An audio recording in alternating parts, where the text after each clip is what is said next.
Why is there such a strong bond between America and Israel? I've heard Candace Owens was saying that she thought it was blackmail, but why do you think there's really such a strong bond? Candace Owens got a lot of thoughts on that stuff. I think there's like two different camps here. You got people who critically analyze the relationship with Israel, and then you got people who are like, it's the Jews, you know?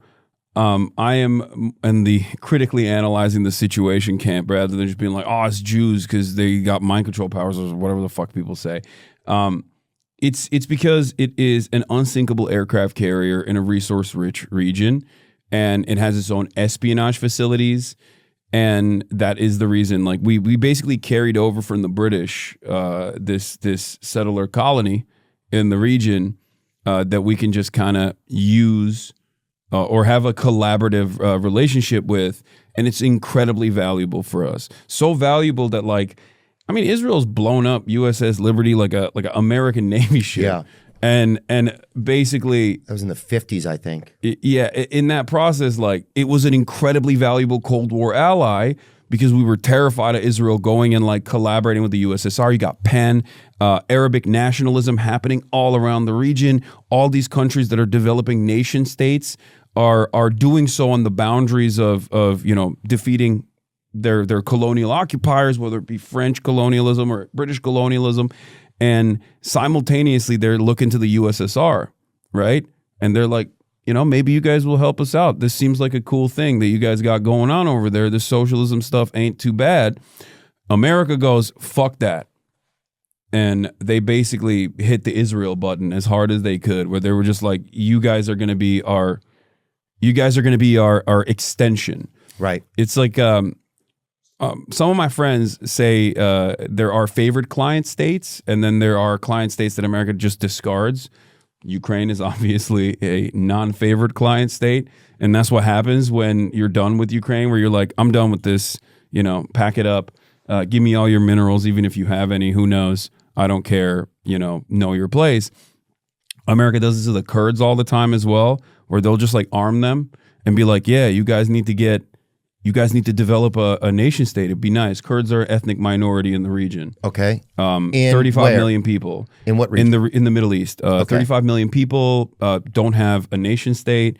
A lot of them live in Turkey. So kind of homeless kind Iraq. of. Well, yeah, yes and no. And there's like varying degrees of cruelty that they're subjected to in these countries as like an ethnic minority, my country included in Turkey. Wow. And they want to build a nation state. They got an autonomous region in Iraq now.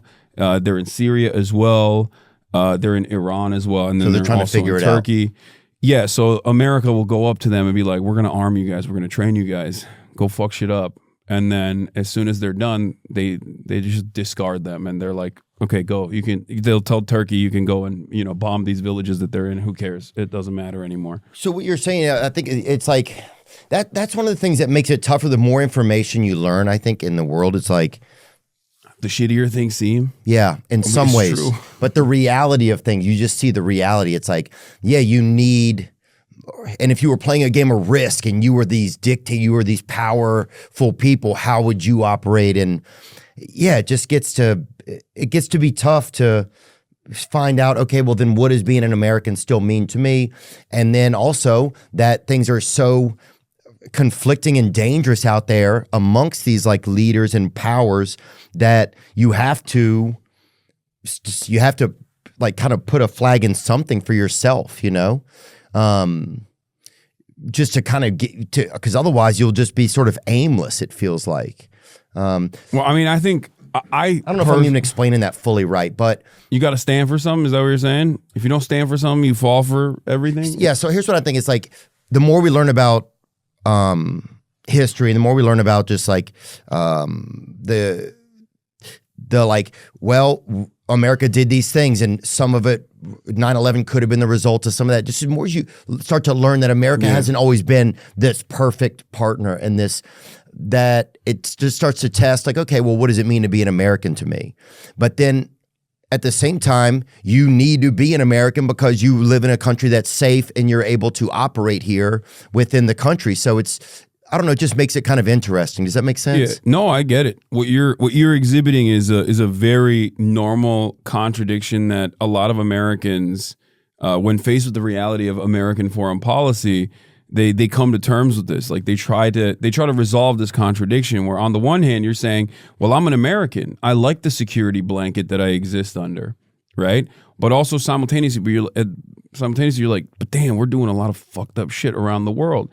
I mean, look, people always yell at me and say, oh, Hasan, you only say America bad.